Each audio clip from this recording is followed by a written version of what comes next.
Sí, muy buenas tardes. Estamos con la alegría del viernes en primer lugar, como se dice habitualmente, el cuerpo lo reclama, pero la otra cuestión es que ya estamos muy cerquita.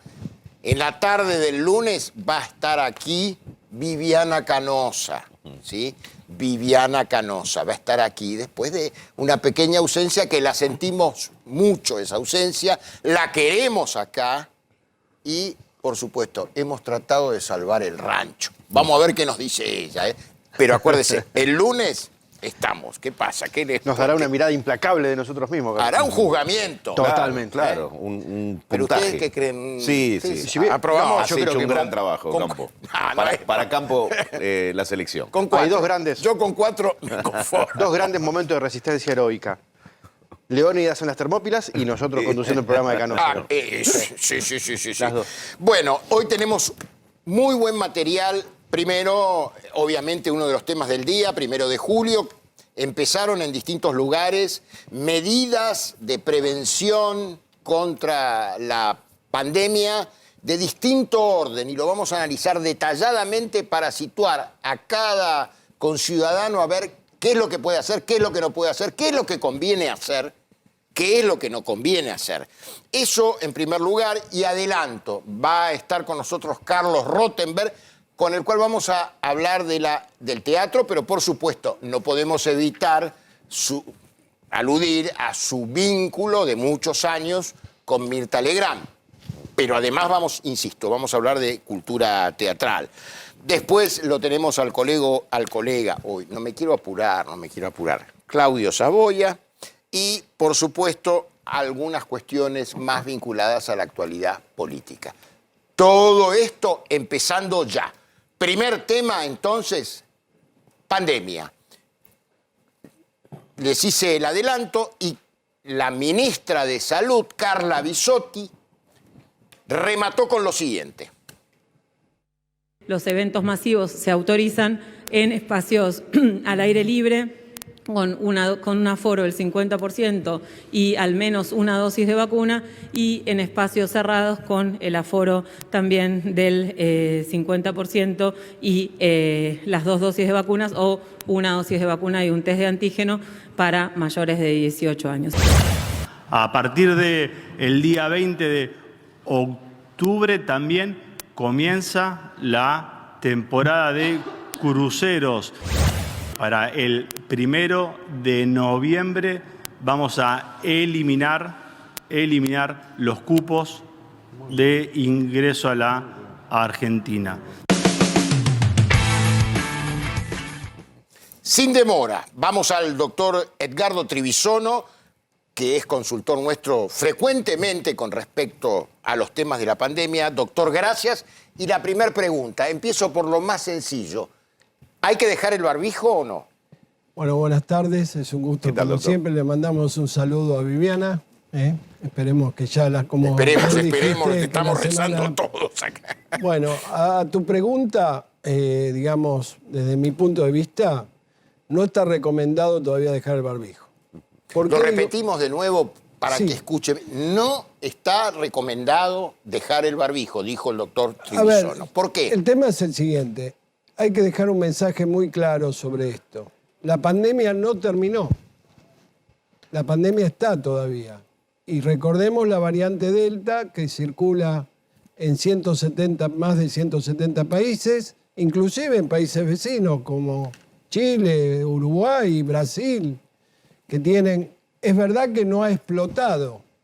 Todavía esperamos una tercera ola. ¿No es predominante en esos países, en los países vecinos, no es predominante la Delta? A ver, en Chile ya circula en un 60%. Digo porque que acá tiene circulación, pero no es predominante. Claro, acá, digamos, en realidad, con la variante Delta hay que tener mucho cuidado y mucha prevención. Por eso digo esto. Porque lo que se vio en el mundo, y acuérdense el caso de Israel, el Reino Unido, liberemos todo, dejemos de usar el barbijo, y al poco tiempo, cuando les entró Delta, que Delta es mucho más contagiosa, para que ustedes se den una idea, el virus de Wuhan contagiaba aproximadamente 2,5 personas o 3 personas. Recordemos, el que El se primero, el atribuye el original. origen en China. Sí. Sí. Bueno, después la de Reino Unido, que es alfa, contagiaba 50% más. Y a su vez Delta contagia 50 más que alfa, es decir, 100% que Wuhan, casi tiene un R sub 0 de 9. Es decir, cada persona puede contagiar a 9 personas. O sea, se multiplica de una manera como no lo ha hecho ninguna otra cepa. Exactamente, es una variante de preocupación, que es la que domina la pandemia ahora en el mundo, que nos obligó al mundo a cambiar la estrategia, porque antes pensábamos que con una sola dosis estábamos bastante protegidos, y hay estudios que decían eso, y cuando apareció la variante Delta, que fue en India, bueno, en un mes hizo un desastre. Está bien, doctor, pero en definitiva uno está en Argentina hace meses escuchando de la Delta, que es como el hombre de la bolsa para los niños, y finalmente es como que no se cristaliza, digamos, todo ese peligro. Es siempre un potencial. Como que pudo haber ¿Qué es pasado lo que largo. claro, ¿qué es lo que pudo haber pasado? Que la anunciamos y finalmente... A ver, los primeros casos de Delta fueron importados, empezó en julio, como vos decís, y uno esperaba, o en general todos los expertos coincidían, que en 2 o 3 meses íbamos a tener una explosión de Delta. Sí. Ahora, tiene una particularidad Delta. Es decir, por lo que se vio en el mundo, las experiencias, el tema es así. Cuando empieza a circular entre 1 y 5% de la población, posiblemente lo que se ha visto es que al mes ya es 50%. Y después, al mes y medio, te hace 80%. Claro. Como pasó en El Estados guarismo Unidos. ese, perdón, doctor, que le interrumpa, Sí. porque me gustaría que siga con eso, pero cuando usted se refiere al número, al índice, ¿qué es lo que está queriendo decir? Sobre el 60% de qué población se está hablando. No, a ver. El caso de para Chile, que- usted para que puso el ejemplo de entendamos, Chile. Vamos Sí. a la realidad argentina, ¿no? Que es lo que más nos preocupa. Sí. Hoy en la Argentina, las variantes de preocupación que circulan en la Argentina fundamentalmente son Manaus, y hay una que es de interés, que es Lambda, pero que circula también. La andina. Sí, la andina, justamente que apareció en Perú, después bajó. Esas son las dos que hoy predominan, y se dice, pero no hay evidencia científica. Uno de los motivos que hacía muy bien la pregunta Jorge, pero ¿qué pasa con la Delta que no llega? Bueno, a veces hay una exclusión, digamos, o una competencia, para que la gente entienda, entre variantes que puede ser que le esté costando, digamos, mucho más a Delta, una de las causas sería, entrar como variante predominante. O sea, como que le están dando pelea. Ahora la pregunta es, desde hoy, 1 de octubre, ya las flexibilizaciones empiezan a ser fuertes en todo sentido. Adentro y también para aquellas personas que llegan al país. Desde el 1 de noviembre ya no se va a pedir hisopado a la gente que venga. Me pregunto si este mes o los próximos 45 días hasta las elecciones es un tiempo en el que quizá la Delta tiene una oportunidad de avanzar, como no lo hizo hasta ahora. Yo sería muy prudente. Yo tendría mi prevención, sobre todo porque es fundamental aquellos países que pudieron controlar, digamos, la Delta, caso Reino Unido, Israel, que le produjo más contagios, menos muertes, pero más contagios, porque tenían casi 70% de población vacunada. Entonces, sería muy prudente. ¿Qué hay que hacer? ¿Qué se recomienda?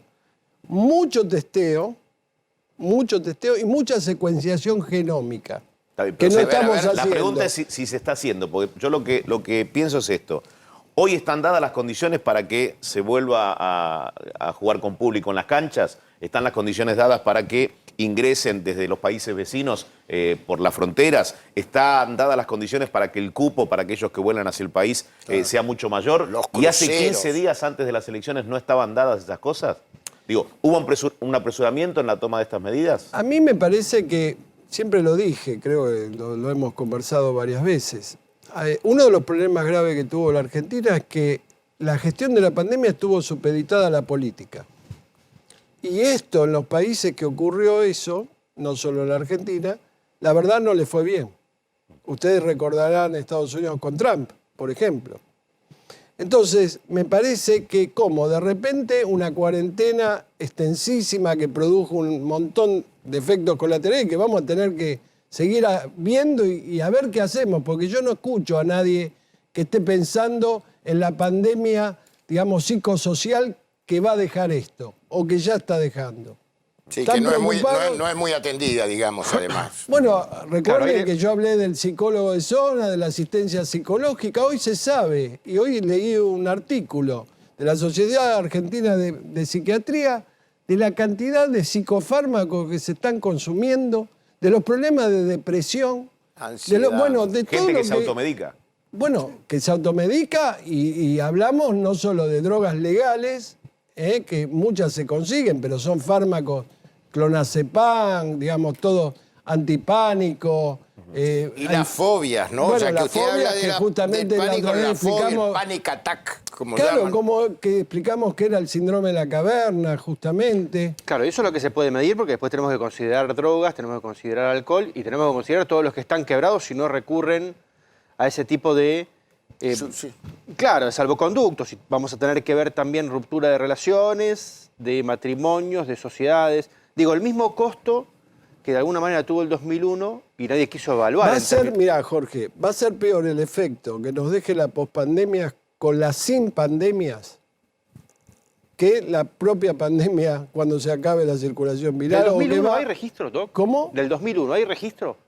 Mira, Porque se estudió en términos políticos, Sí. se estudió en términos económicos y en términos psicológicos sí, pero nadie esto dijo no nada. tiene comparación con la pandemia del 2001. No, pero para... Vos decís a nivel de crisis Claro, que vivió la Argentina. Claro. Esta crisis es peor que la del 2001. Y se Porque esta es consumen más económica. medicamentos. Digamos, esto no, pero desde Ahora. el punto de vista sanitario lo digo. Ah. Y de aparte psicosocial, porque con Claro. 18 millones de pobres, ¿alguien me está diciendo cuántos pacientes se mueren por desnutrición? No. Tenemos estadísticas vitales, digamos, de lo que está pasando. En 2019 tuvimos el doble de suicidios en chicos de 18 a 24 Ahora, años. Y Doctor, se ¿ya ha estamos silenciado. en la pospandemia? ¿Ya estamos en la pospandemia? A o ver, no? yo lo que creo, mira, en salud, digamos, siempre tenés que ir un paso adelante, no un paso atrás.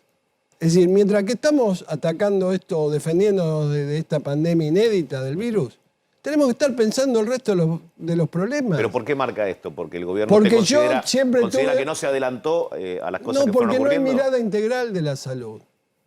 No hay mirada integral, hubo una mirada... Epidemiológica. No, pero- ni epidemiológica, ni tampoco. infectológica. que es distinto. Infectológica. Porque Infectológica. infectológica, el infectólogo sabe mucho, y sabe mucho del germen, de cómo se contagia, pero, digamos, acá el problema no era nada más que, digamos, es más, tuvimos más contagiados de lo que tenemos. Eso puede ser otra de las causas que vos decís por qué no avanza la Está delta, bien, pero doctor, porque usted es- podemos tener... Usted es y eso- sanitarista, doctor, Sí. y tuvimos un ministro de salud que es sanitarista también, reconocido con todos los pergaminos, ni bien asumió, dijeron tenemos a la mejor al persona, discípulo a la de- más indicada para Sí, al mejor para el Ministerio de sanitarista, Salud. dijo el presidente. Bueno, ahora la pregunta es, ¿se manejó bien o no se manejó bien la pandemia? ¿Se manejó bien hasta cierto punto y después no? Ahora, está a la vista los errores. Es decir, a ver, cuando vos negás de que el virus no iba a llegar de China en una aldea global, que era más importante el dengue o el sarampión, Claro. que era una gripecita, que no entraba por Ezeiza. El tecito. Esos son todos dichos de Ginés. Sí. Digamos, además que íbamos a tener 30 millones de vacunados en el primer semestre. Si hubiéramos tenido eso, hay un estudio, yo me acuerdo muy bien, Jorge, que vos dijiste, este señor está hablando de indicadores que nos hubieran permitido evitar el 30% Sí, claro. de la mortalidad. Ahora salió un estudio en Escocia, les recomiendo que lo vean, desde diciembre de 2020 a abril del 2021, con vacunados de una sola dosis, ¿saben cuánto murió? El 0,0.7%. O sea, no es contrafáctico, Y está no, estudiado. y te doy un ejemplo más para que la gente entienda. Tomemos España, 50 millones de habitantes. Tuvo un desastre España con la primera ola, ¿se acuerdan? Sí. Desbordado. Bueno, vacunó, tiene 86.000 muertos. Nosotros, yo dije que eran 30% más. Sí, yo- 115.000 tenemos. Hay 30.000 muertos que no deberían haberse muerto. Yo dije claramente, mi padre falleció por COVID el 1 de Sí. junio, dije claramente, si el Estado hubiera llegado 15 días antes con la vacuna, Seguro. hubieran bajado No hubiera sé, hecho 80%. enfermedad, era muy posible, salvo que tuviera graves comorbilidades o problemas de inmunodeficiencias severas, no se hubiera muerto. Ahora, doctor, lo que llama la atención, ¿sí?, es que, tomando el ejemplo si hubiésemos tenido las vacunas, leo en los diarios que de la Sputnik, que era que yo tengo, una dosis por lo menos, van a reenviar 1,5 millones. Sí, un lote de 1.300.000 que vuelve a Rusia. Está mal etiquetado. Por un tema de etiquetado. ¿Cómo es? Esa es una de las versiones que surgió. La pregunta es, ¿qué significa el etiquetado? Y en un momento de pandemia, si hay garantías de que esa vacuna o ese lote tiene los componentes que corresponden y está autorizada, digo, ¿tienen que volver a Rusia?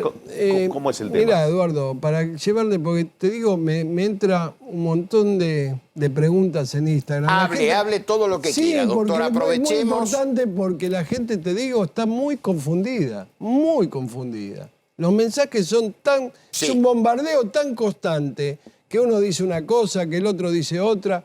La verdad, la gente ya no cree casi más nada. Primero, Sputnik es una buena vacuna.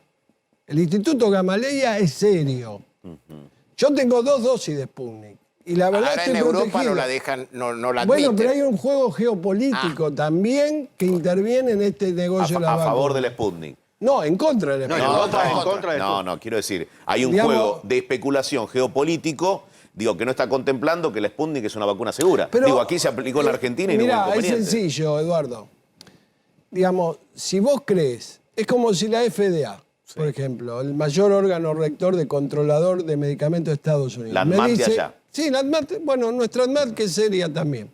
Me dice, la Johnson & Johnson es buena. Está aprobada obviamente por la OMS, ¿no es cierto? Es una dosis que tiene más baja eficacia que la Sputnik.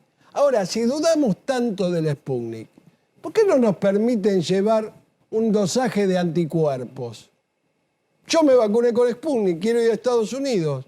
Señor, está bien, usted no está todavía por la OMS. ¿Y por bueno, qué? ¿cuántos títulos de anticuerpos tiene usted?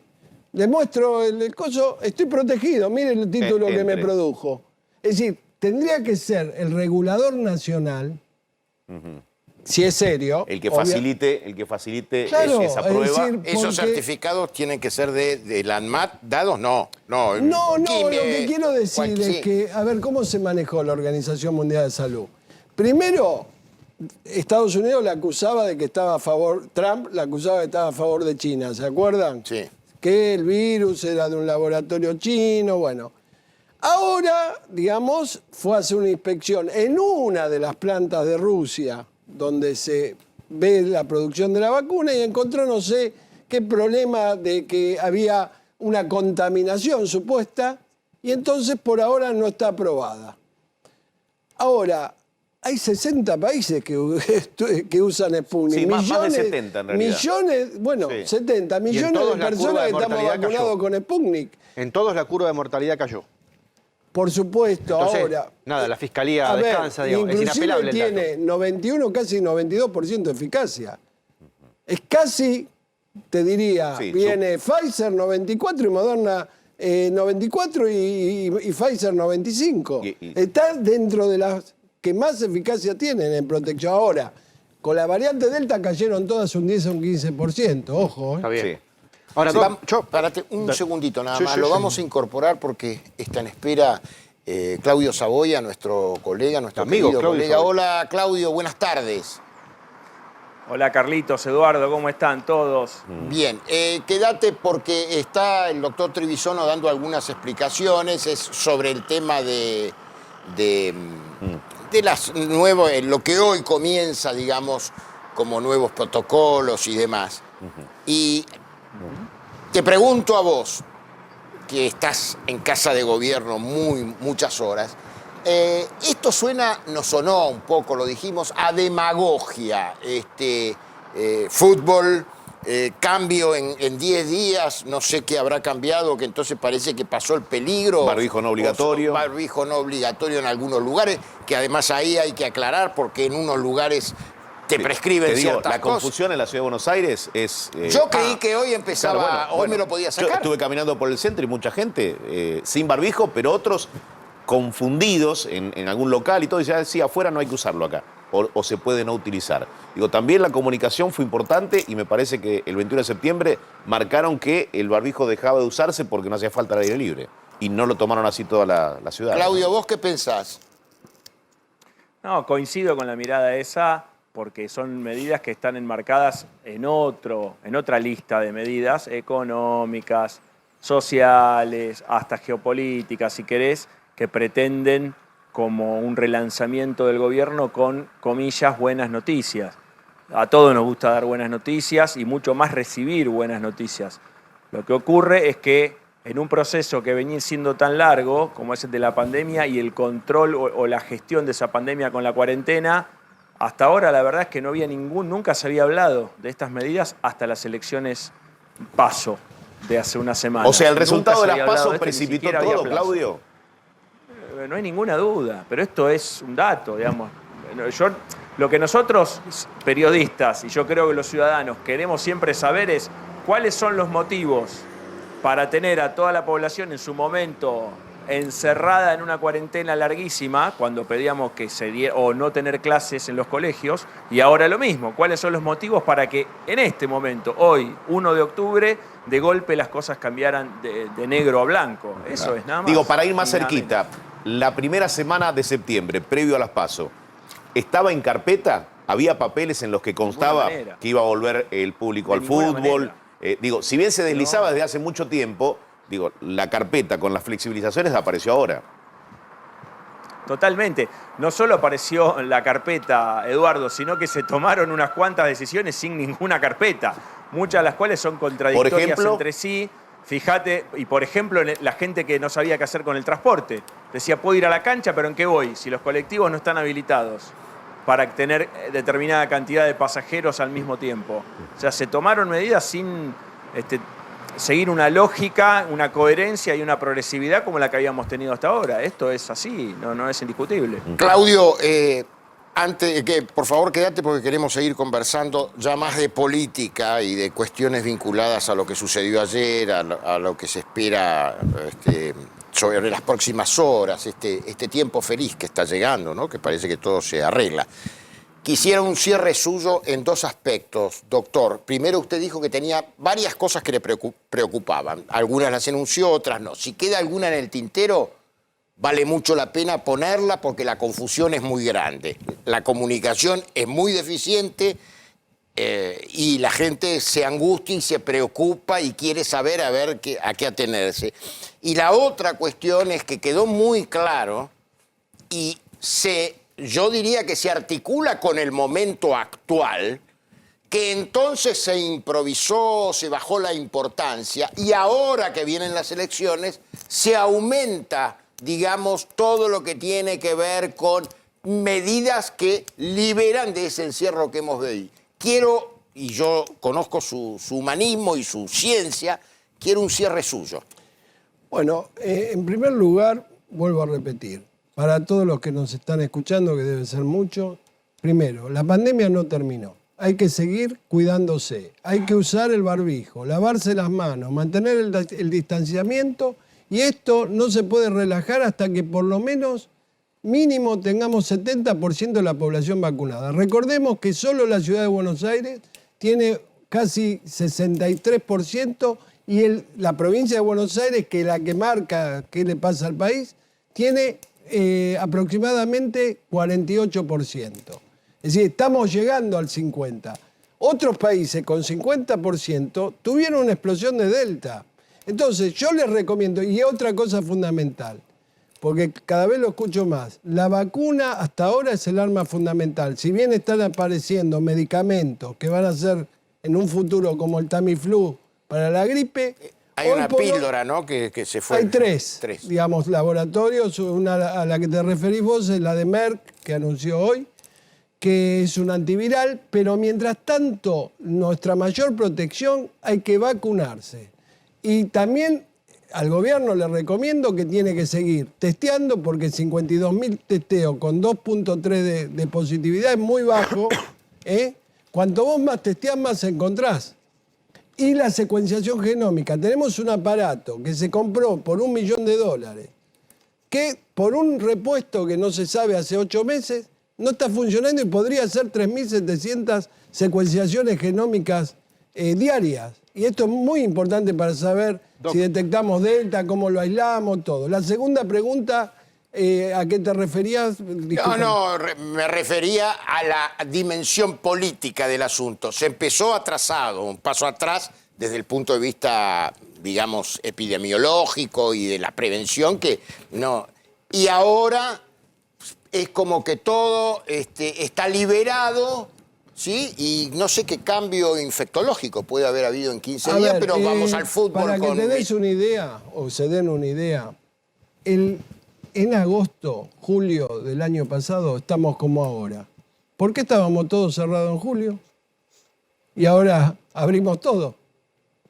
La situación epidemiológica de camas de terapia, mil y pico. 1000 y pico hoy. Sí, muy poca, 1045. Sí, cuando tuvimos 6000, digo, para dar una proporción, entonces, hace 3 ¿qué meses. significó esa cuarentena eterna que tanto daño colateral produjo? ¿Cómo lo justifican? Doc, Sí, en las elecciones votó 10% menos de lo que suele votar, sí. ¿no? Del padrón, me refiero. ¿Qué incidencia tuvo la elección, un día en el cual todos salimos a la calle, o casi todos salimos a la calle a votar? Si eso tuvo un impacto que después se viera reflejado en los números en términos de contagio y de muerte, o no, como para despejar el miedo respecto... No vimos noviembre. impacto. Es decir, O sea, tuvo pasaron impacto cero. 10, 15 días y tendrían que haber subido Claro, los yo casos y si realmente los reportes son los correctos, no hubo impacto. Entonces salimos a votar y no pasó nada. Eso es importante para el que nos está viendo. No, doctor. seguro, pero recién hablaban de las medidas. Hay medidas de bajo riesgo, mediano riesgo y alto riesgo. No es lo mismo ir a una fiesta de 15 o a un boliche, que es alto riesgo, porque ¿quién va a controlar que los chicos, si los chicos todavía no están vacunados, tengan las 2 dosis de vacuna para entrar al boliche? Es una fuente de contagio terrible. No es lo mismo caminar solo por algún parque al aire libre donde el riesgo de contagio es muy bajo. Pero ¿por qué digo de que no hay que dejar el barbijo? Porque si vos decís, dejemos el barbijo cuando estás solo, vas a entrar a un negocio y no lo vas a usar. Claro. Entonces por eso digo claro, que hay que mantener todavía el barbijo hasta que tengamos la cantidad de población que Es tiene que automático. ser 70%, insisto, y tenemos 68 millones de dosis. Es decir, que recién estamos vacunando a 51 millones, 65% con una sola dosis. Y les hago una aclaración más. Aún con una dosis y con las 2 dosis se puede contagiar. Y hay que tener cuidado, las personas que tienen comorbilidades e inmunodepresión, aunque tengan las 2 dosis de vacuna, y los mayores de 80 años tienen 5 veces más posibilidades de enfermar y morir. Doctor, yo le agradezco muchísimo, como siempre, los diálogos y el esclarecimiento que nos haces. Así que muchísimas gracias. No, al contrario a ustedes. Nosotros seguimos, lo tenemos al colega, amigo Claudio Saboya, que ya hizo una entrada, pero hay muchas cosas para conversar. Por ejemplo, Claudio, ¿qué pasa, qué resonancias trae lo de la formalización de una denuncia sobre el expresidente Mauricio Macri? Bueno, es una citación indagatoria, es un paso mucho más. Pensá que primero se formula una denuncia, después si hay el fiscal de la causa considera que hay elementos suficientes, imputa, es decir, formaliza la acusación, inicia una investigación y en cualquier caso el juez, en este tercer paso, cita indagatoria, ahora estamos hablando del expresidente Macri, para que ejerza su acto de defensa. Entonces es bastante más que una denuncia, es menos que un procesamiento, por supuesto. Una causa que está vinculada con el hundimiento del submarino Ara San Juan y hay una investigación posterior de supuesto espionaje, acciones de espionaje sobre los familiares. Es bastante difícil, yo te hablo en base a los antecedentes, comprobar la cadena, o sea, si la hubo, la cadena de órdenes para que ese espionaje ilegal, por supuesto, si es que ocurrió, se haya ordenado desde la presidencia de la República. Pero bueno... O sea, esto se junta a los del cuestionamientos presidente. que hace la justicia a los funcionarios de aquel momento, en el que bueno, se analizaba las malas condiciones de navegación o del submarino en sí. Claro, pero Claudio Quizá lo que señala es muy importante porque hay documentos top secret, llamémosle, Sí, para que se claro. entienda, que se desclasifican después de años, con lo cual ahí hay un obstáculo para buscar qué es lo Sí. que realmente ocurrió. Bueno, hay ¿no? que ver también la mirada, Claudio, la mirada del expresidente, que dice, esto es política y yo no voy a torcer ni un milímetro la agenda que tengo. ¿Puede estar afuera del país el expresidente? Digo, ¿cómo ves ese aspecto también? Bueno, en la orden de hoy, en el llamado indagatoria, le prohibieron salir del país, pero con tan poco tiempo de que justo lo agarran el presidente fuera del país. Por lo tanto, es una prohibición que está siendo violada antes de que fuera firmada. Yo, honestamente, igual que en el caso de Cristina Kirchner, para trazar un paralelo y abrirnos un poco del contenido ideológico de los protagonistas de las causas judiciales, no creo que el expresidente Macri se sustraiga derecho, digamos, que no se presente, que se quede en el exterior, sería gravísimo. No, y no se puede consagrar... No hay ninguna señal. Claro, no hay delito porque en realidad esto es fecha posterior al principio de ejecución de la acción que se quiere penalizar, así que digo del viaje, así Exactamente. que me parece que no. Exactamente, por eso digo, fue ahí sí, si querés, si vos sos un juez federal que va a firmar una orden de no salida del país, la podés por lo menos investigar si la persona a la que vas a ordenar que se quede acá está dentro de la Argentina, porque habla bastante mal de la justicia. Vos podrías haber hecho la cita indagatoria y en cualquier caso, en el momento el presidente Macri pisaba la Argentina, sacás una segunda resolución prohibiéndole salir nuevamente del país. Pero parece que el juez o no estuviera del todo informado, o ahí sí se abre un espacio para especular políticamente, de que quiera dar una noticia en estos días. Ahora, Yo Claudio, perdón. No tengo elementos. Claudio, ¿qué tal, Jorge? Si esto es todo lo que tuviera el gobierno, supongamos esa línea, ¿no?, que está influenciando sobre la justicia para razones que tienen que ver con lo político, puntualmente con lo electoral. Si esto es todo lo que tienen contra Macri, parecería ser poco, Claudio. Bueno, sí, hay otras causas que lo tienen involucrado al expresidente, pero están en la justicia comercial, el caso del Correo Argentino. Ustedes me lo habrán escuchado alguna vez, es un caso que hay que seguir con atención, pero que tenemos que decir también, recuerdan ustedes que la acusación ahí es si se trató de beneficiar a la familia Macri financiando una deuda de Correo Argentino con muchas cuotas y bajando mucho el monto. Tengo que recordarles a todos que por el escándalo que causó esa propuesta, nunca se ejecutó ese pago. O sea que cualquier cosa que se investigara al respecto es en grado de tentativa. Entonces, digamos, yo te hablo técnicamente y con términos del Código Penal. No es, digamos, no podemos hacer un equivalente con otras cuestiones de corrupción estructural que fueron investigadas en otros gobiernos. Por lo menos hasta ahora realmente no las ha habido. Por ahí aparecen, pero Ahora, no las ha Claudio, habido. ¿qué tiempo viene? Digo, ¿vienen semanas agitadas en tribunales? Lo digo por el expresidente Mauricio Macri, lo digo por la actual vicepresidenta Cristina Fernández, que dijo son republicanos de Morondanga, y también se mete lo que puede llevar a ocurrir con causas como la vialidad, cuadernos y demás. Digo, ¿cuál es tu mirada al respecto? Digo, ¿la campaña de lleno se metió en el Poder Judicial? El Poder Judicial, por desgracia, para todos nosotros que estamos sometidos al arbitrio de la justicia, viene desde hace décadas permeado por los intereses políticos de las facciones que están en pugna en cada momento. No debería ser así. Te das cuenta que cuando alguna causa encuentra luz verde para avanzar al ritmo que debería, lo hace, porque también tenemos que destacar, hay casos más complejos como el de Chicone, por ejemplo, que se resolvió en 6-7 años y estaba el vicepresidente en el medio. Te hablo con condena firme por parte de la Corte Suprema. Y hay otras cosas totalmente menores, como la que esta semana de alguna manera me tocó protagonizar con la condena a la exsecretaria de Ambiente, Romina Piccolotti, Sí. por unas tonterías que llevaron 14 años para que tenga recién ahora sentencia de juicio oral. Sí. Entonces no ves ninguna lógica, Eduardo. Sí, Ahora, si vos tonterías preguntás qué que son tiempos 7 millones de pesos dinero de todos nosotros, ¿no? Claro. Y que ella dijo, al Tontería finalizar siempre- el proceso, correcto. yo no cometí ningún delito, ¿no? Como desconociendo Sí, tenemos que como- no debía comprar cosas personales con dinero del Estado. A lo que dice Claudio, el contraste obviamente está con... Yo no sé si es el récord en la justicia, porque debe haber otros que se desconocen o que se han sobreseído por prescripción, pero digo, lo de Río Tercero, 30 años para llegar a la absolución, no a absolución, porque no fue absolución, sino declararla prescripta, ¿no? Claudio. Exactamente, peor, porque a veces está prescrita y otras veces es que la propia justicia dice, bueno, no la vamos a terminar juzgando porque ha transcurrido más del tiempo razonable. Y uno se pregunta, pero es por culpa de ustedes que transcurrió Sí, más sí, del sí, tiempo es una razonable. jurisprudencia. Claudio, A ver, es muy interesante todo lo que Claro. planteas. ¿Nos permitís que sumemos a Juan Manuel Dragani? El doctor también nos va a ayudar para poner marco a cada una de las situaciones judiciales, no tanto la del expresidente Mauricio Macri como de Cristina Fernández, vicepresidenta de la Nación. ¿Qué tal, Juan Manuel? Buenas tardes.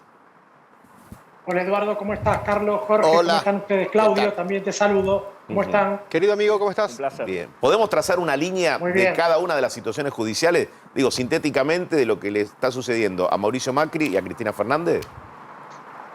Sí, claramente. Mauricio Macri fue sorprendente la resolución del juez Martín Baba en el día de la fecha, porque la realidad es que prohibir la salida del país de un expresidente en una causa en la cual él todavía no ejerció su derecho a defensa, que lo va a hacer el 7 de octubre, cuando preste declaración indagatoria, yo entiendo que no va a volver al país, va a seguir con su gira, él está en Estados Unidos en este momento.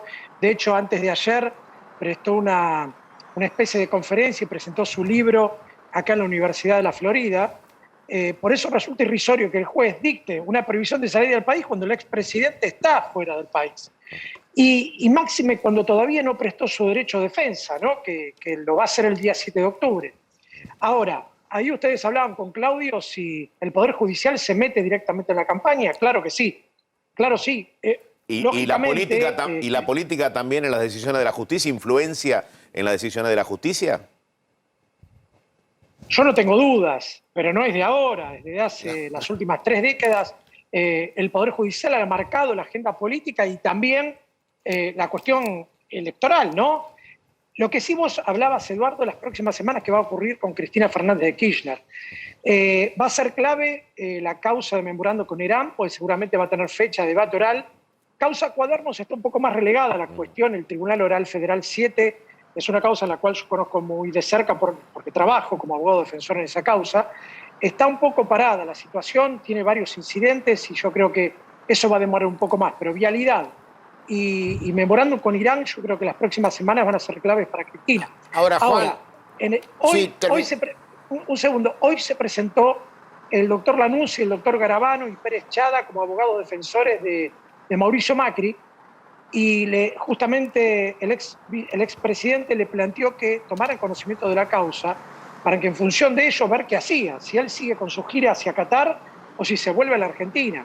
Yo creo que el día lunes o martes van a ser claves para saber qué actitud va a tomar en base a lo que le digan sus abogados defensores Mauricio, ¿no? Creo que va a ser clave las próximas horas.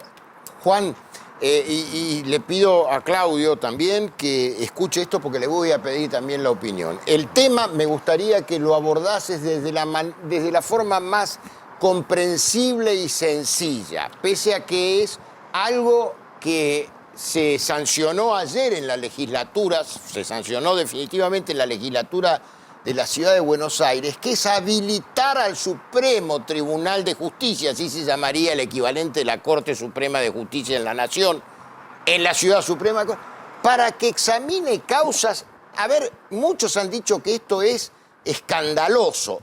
No digo la expresidenta de la Nación, que dijo directamente que es una republiqueta de Morondanga, a raíz de este caso. ¿Lo explicás claramente, por favor, Juan? Sí.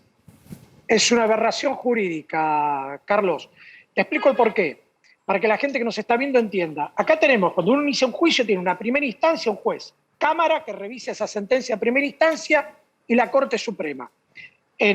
Cuando vamos a la justicia penal, hay un tribunal que se llama casación, que es un tribunal inmediatamente inferior a la Corte.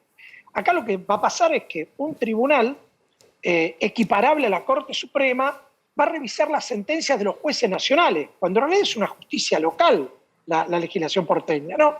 Digamos, el tribunal va a ser lo que están diciendo en la práctica, va a intervenir como una instancia anterior a la Corte, lo cual que una legislación o que una justicia local se interponga ante la justicia nacional es una barbaridad y una aberración jurídica. Viola principios básicos de la Constitución y habría que modificar todos los códigos. La realidad es esa. Los que somos abogados sabemos que tenemos 3 instancias. ¿Y cuál es la funcionalidad una cuarta instancia? Claro, ¿cuál es el sentido político? El sentido político que le están dando a esto. Y Claudio, también ahí después quiero escuchar tu opinión, ¿eh? Dale.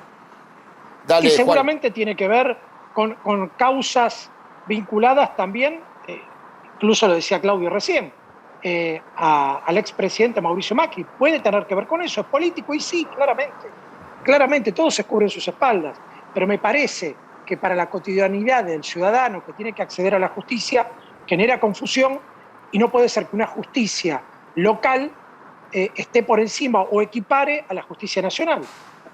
Claro. Claudio. Muchachos, esto forma parte, yo comparto parcialmente lo que decía el doctor, porque acá hay una discusión que está desde la sanción de la Constitución en 1994, que es el pasaje de la justicia nacional a la órbita de la Ciudad Autónoma de Buenos Aires, que se creó con esa Constitución y se formalizó 2 años después con la Constitución porteña. Ustedes saben que hay una guerra, no una discusión de lord ingleses, hay una guerra porque hay muchos jueces y fiscales y tribunales llamados nacionales, pero que en realidad ejercen su jurisdicción en la ciudad de Buenos Aires, que resisten sucesivas, y cuando digo sucesivas te digo por lo menos de 3 gobiernos distintos, intentos y proyectos para concretar, mal o bien, lo que dice la Constitución, que es ese pasaje. Entonces, si esos tribunales, o parte de esos tribunales, que hoy son nacionales como todo lo que está en la ciudad de Buenos Aires, tiene aspiración nacional, pero también son locales, porque la ciudad es una ciudad autónoma, que no tiene justicia propia, solamente tiene justicia contravencional propia. Todas las provincias sí la tienen. Ahora, lo que pasa es que hay mucho obstáculo en eso, Claudio. Ha habido desde, es cierto, toda la historia que relatás, ha habido, bueno, yo la escuchaba a la miembro informante Claudia Neira y la disputa que son la oposición, digamos, en la ciudad, obviamente no quería esta sanción.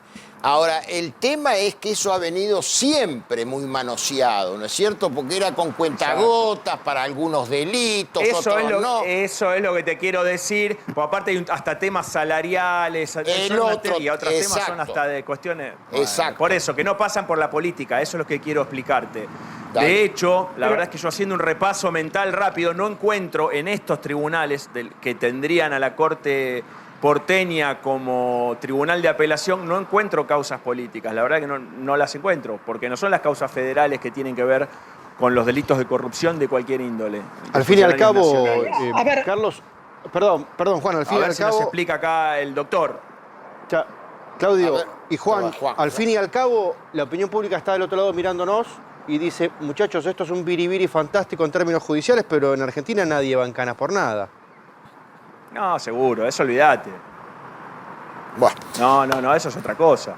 Juan, muchísimas gracias por tu aporte. No sé si ahí querías recién pronunciar algo complementario a lo que estaba diciendo Claudio u otra cosa, y así te liberamos. Decime. Se nos cortó.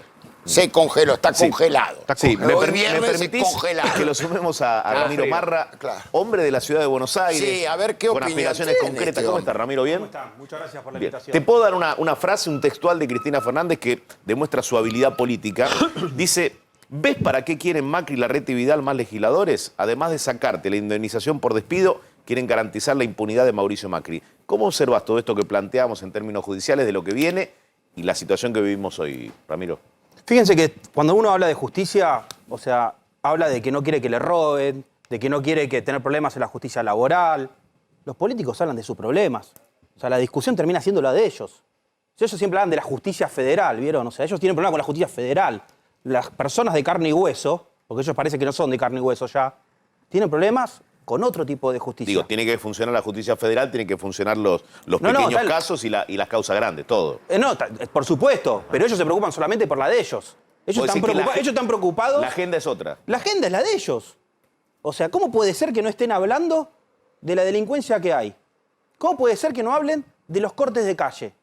Siguen hablando de sus problemas judiciales y se olvidan de los nuestros. Sí, pero ahí vos todavía no entraste, ya Sí. vas a aprender y vas a ser político también, Sí. porque no hablas de... Espero no ser político como estos que se preocupan por las jueces federales. por supuesto, pero vas espero a no ser llegar a la justicia político. federal porque terminan todos en el Y mismo lo que lugar. alguna vez hemos transitado la experiencia legislativa, sabemos cómo se cocinan las leyes, ¿no es cierto? No todos son cómplices. Ojo, hay gente que sabe decir que no. Ahora, en esto de la justicia, ¿vos ya tenés una radiografía de cómo está organizada la justicia en la Ciudad Autónoma de Buenos Aires? Por supuesto, siempre la justicia está organizada en base a los intereses de lo que estamos hablando, de los políticos. No en base a los intereses de la gente. A la gente la justicia no le llega. Esta discusión es política.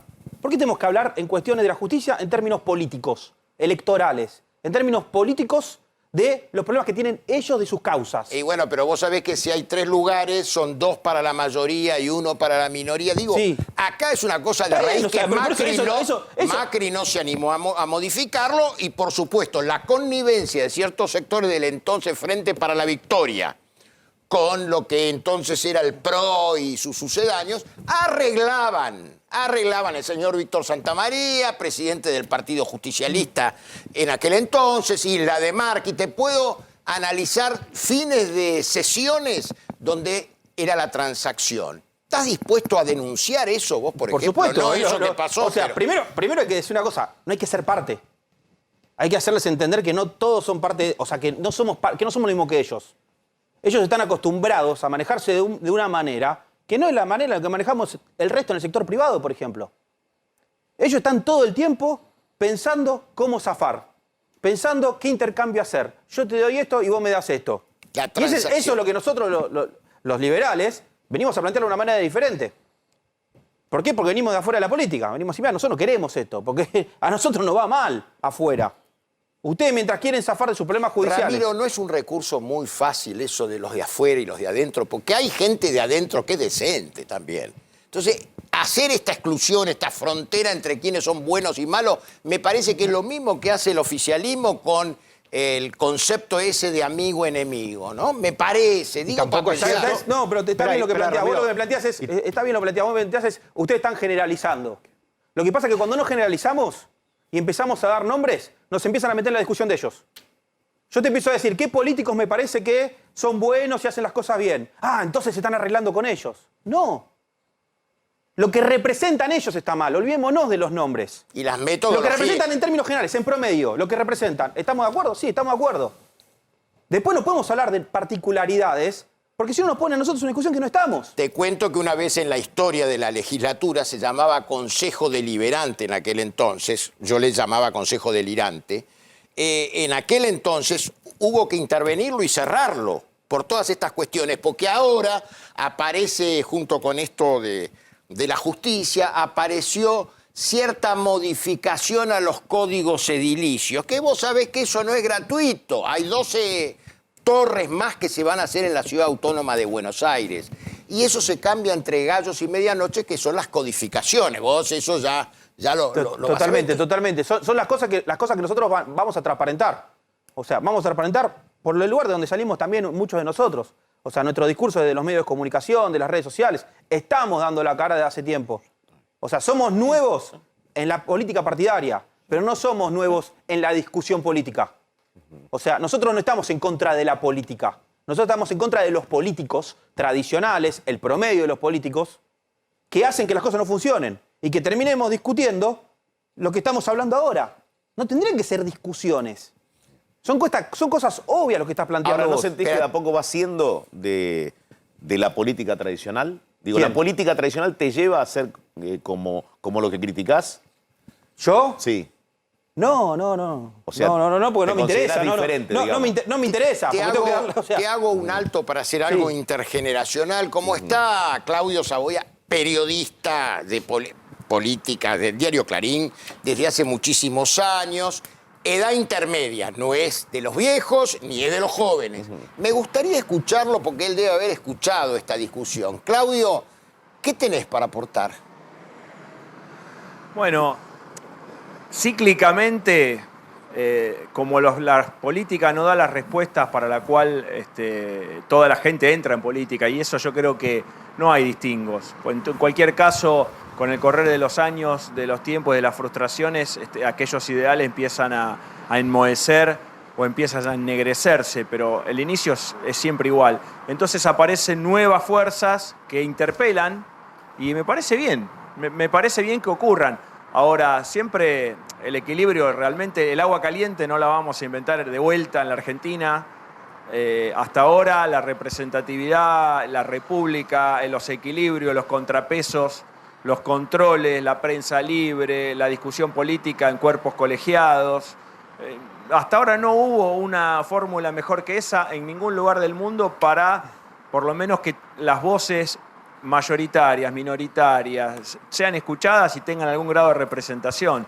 Y uno tiene que velar por esa diversidad y bueno, y también en la hora de la votación, por supuesto, hay uno que gana y otro que pierde. También hay que saber escuchar la voz del pueblo. Bueno, no sé, breve porque No, interesante se lo que tiene dice. que ir menos 10. Pues Sí, eso. es interesante lo que dice Claudio. Dice, el inicio fue siempre igual, ¿no? Recordemos que hombres como Alberto Fernández, que hoy es presidente, como Sergio Massa o como Amado Boudou, fueron un Ramiro en alguna época. Militantes que arrancaron en aquel entonces la fuerza de Álvaro Alzogaray, es decir, militantes del liberalismo. El tema con los Ramiro, cuando le pedimos que se proyecten a futuro, es que ellos se ven en el mismo camino por siempre y en una de esas la suerte, los intereses y el devenir de la política los tuercen hacia otros lugares, ¿no? Sí, sí, yo vengo del sector privado. O sea, no sé, los que nombraste bien su trayectoria, a veces, o sea, no quiero decir que porque vengo del sector privado desprestigio a todos los que trabajaron solamente en el sector público, pero es un diferencial, porque la política no suele pasar. Esperanos que seguimos. Tengo que despedirlo al amigo Claudio, agradecerle. Muchas gracias, Claudio. Y bueno, nos estamos A ustedes, viendo. amigos. Un abrazo próxima. grande. Bien, ahora... Sí, observen esa columna de humo. La información pasa en este momento también, atención, por Quilmes. Puntualmente en el Parque Industrial, ubicado allí en Bernal, Parque Industrial de Quilmes, un nuevo incendio, es en Bernal Oeste, para que se ubiquen. Se quema un depósito de ropa y de calzado perteneciente a la firma Boris. Atención, esa columna de humo se observa desde el Gran Buenos Aires, desde donde te ubiques. Y desde la ciudad de Buenos Aires también. La cámara que está ubicada sobre el corredor de la 9 de Julio te toma exactamente la dimensión de esta columna de humo. A ver, hay información que va llegando. El incendio es de grandes características. Están actuando bomberos del cuartel central. Lógicamente se pide colaboración a otros cuarteles de bomberos. Repito, calzado e indumentaria. Por el momento se desconoce cómo se originaron las llamas. Concurre una dotación de bomberos del cuartel central en este momento. Ya había habido algún tipo de situación similar hace algún tiempo atrás. Pero fíjate esa columna de humo, es impactante. En el cuartel de central de bomberos ya están pidiendo colaboración con dotaciones de distritos vecinos. Allí vemos entonces cómo se da la situación. Por el momento, insisto, no se sabe acerca del origen de lo que allí se ha desatado hace unos minutos, como así tampoco, bueno, si han resultado dañadas las estructuras, si hay peligro de algún tipo de derrumbe. Lógicamente a la gente que vive en cercanías de este depósito, de estos 3 galpones, se le pide colaboración y en algunos casos, bueno, que consulten si es que tienen que abandonar sus casas, ¿no? Y cuidado porque hay que ver qué es ese humo, ¿no? Si es tóxico, si no es tóxico, Eduardo. Ahí estamos viendo imágenes. Mirá, desde distintos puntos de la ciudad se observa la columna de humo que se hace densa. Los vecinos nos cuentan que, bueno, se hace dificultoso respirar. Acceso Sudeste y San Martín, allí están trabajando dotaciones de bomberos. Hay distintas imágenes que empiezan a circular en redes. Hay, lógicamente, una situación que amerita muchísimo cuidado y también cautela por parte de la gente que vive en la zona. Insisto, ante cualquier duda, consulten porque ya está condicionado todo el tránsito del acceso sudeste, como también de las calles aledañas a la ubicación de este depósito. Son 3 galpones del Parque Industrial de Quilmes. Vamos a seguirlo esto, por supuesto, para ayudar un poco a la gente que termina los horarios de trabajo. Ramiro, la última, breve. Tu primer proyecto, ¿cuál va a ser?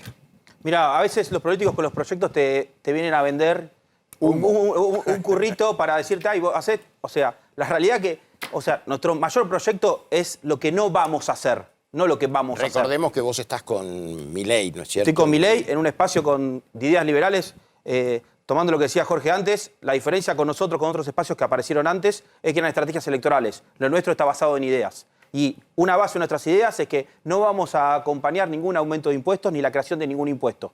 Que te diría que el resto de los políticos no lo pueden decir porque ya lo hicieron. Y tampoco lo dicen. No es que dicen, bueno, a partir de ahora nos dimos cuenta que estuvimos mal y no lo vamos a hacer. Nosotros estamos con esa firmeza que creo que es el primer paso que hay que dar para sacar a la Argentina adelante. Ramiro, muchísimas gracias por haber estado con nosotros. Y saludos a Viviana, por supuesto. Sí, por supuesto. El lunes estará acá, Dios mediante, así que la veremos. Gracias, Ramiro. Bueno, mientras seguimos con la imagen de del incendio de los galpones, tres galpones. No sé, hay son depósitos información de ropa, de calzado.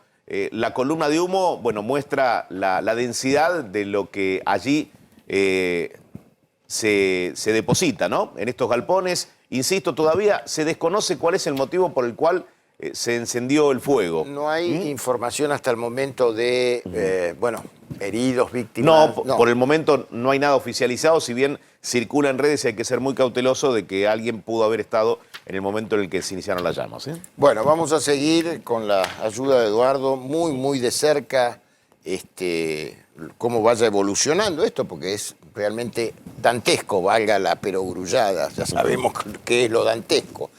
Pero mientras tanto yo tengo mucho gusto en recibir a alguien, a un hombre de la cultura, un hombre del teatro, que hoy está particularmente contento por una medida que se ha tomado, que creo que va a favorecer la concurrencia para el espectáculo. Y también estoy hablando de Carlos Rottenberg. Gracias, Carlos, por estar con nosotros. ¿Cómo te va? ¿Qué decís? Yo sé perfectamente cómo sos vos como personalidad. Vos comprendeme a mí como periodista. Una pregunta sobre Mirta Legrand te tengo que hacer. ¿Qué sabés de ella? No sabés nada. Que está muy bien. Está bien. Está bien. Está muy bien. Confirmada públicamente, además, por la familia, por los médicos. Está muy bien. Bueno. Punto. Punto. Vamos entonces a ¿Me permitís? Porque está Carlos Estrione, se acaba de sumar desde allí, desde el Mater Dei, para conocer acerca, bueno, de cómo serán estas primeras horas y las horas posteriores, ¿no?, de observación del cuadro de Mirta Legrand. ¿Qué tal, Carlos?